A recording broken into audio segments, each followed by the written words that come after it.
Elroy Gelant is a South African long-distance runner who finished 11th in the recent Olympics in Paris, France.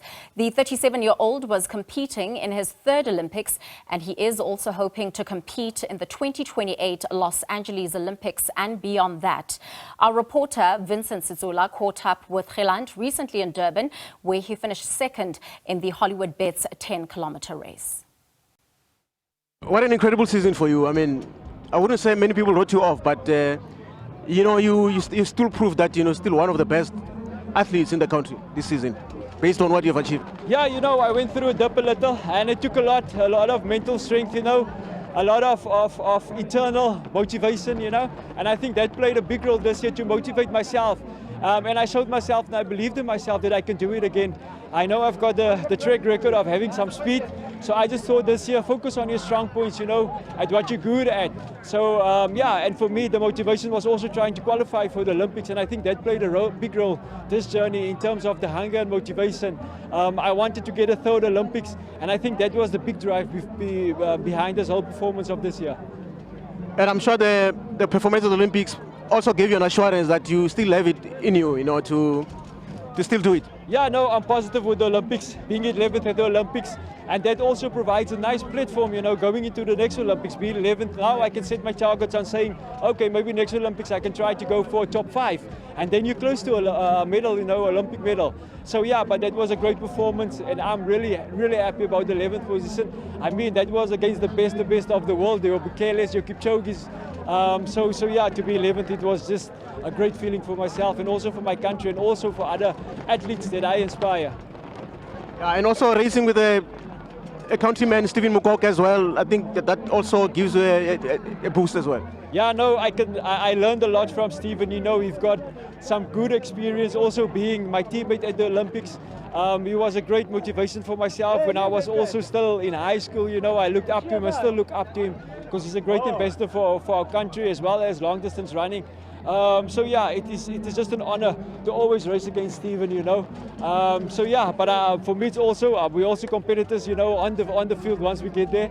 But yeah, I'm really grateful to have someone like Stephen that actually can steer the bus for us. You spoke about, setting your targets, going to the next Olympics, and you talking about moving closer and closer to getting that podium finish. Is this what you're targeting before you retire?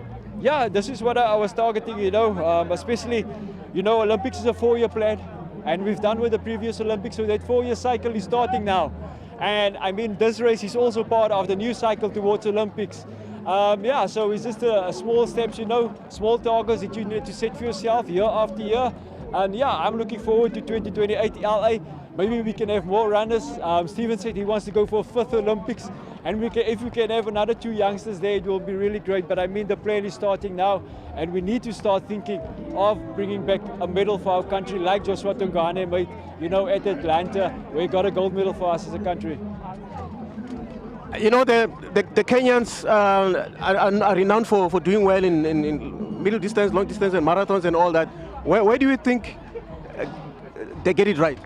Yeah, I would say it's in terms of obviously the structure that they have in place. Also, they motivated the hunger for success. They're not coming from, I say, good conditions, maybe a bit of a lack of socioeconomic conditions, and that also sometimes plays a role in terms of the drive, the hunger, the motivation. And then also in terms of the high altitude where they stay at 2,000 something above sea level, that obviously has an influence in terms of the lung capacity. So that also plays a big role. But I mean also running is their national sport. The same with us, like rugby is our national sport.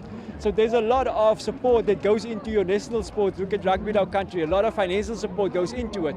And the same for Kenya, there's a lot of financial support that goes into their national sport athletics. So I think if we can also get some more support, I would say not even just financial support, but just better structures. I would say we could also do a little bit better at the World Stage, at the Olympics. But I mean, if you compare us in terms of, something like hunger, motivation, those type of things, it's internally also. So I can't say that the Kenyan is more hunger than what a South African is. I think it just comes down to the smaller bit of things in terms of support, the mindset, and the type of the structures that's in place. Just take us through the secret of your longevity. You have been doing this for quite some time and you're still going strong. What is the secret? Yeah, you know, for me, every morning when I wake up, I tell myself, you know, I want to live out my God-given talent. I don't want to just give out 100% what God blessed me with. I want to give out 110% what God blessed me with. So I think that motivates me to actually keep on going.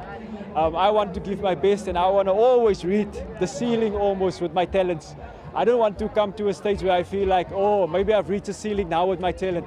I want to break those barriers to actually to go to the ultimate in breaking my talent, what God blessed me with.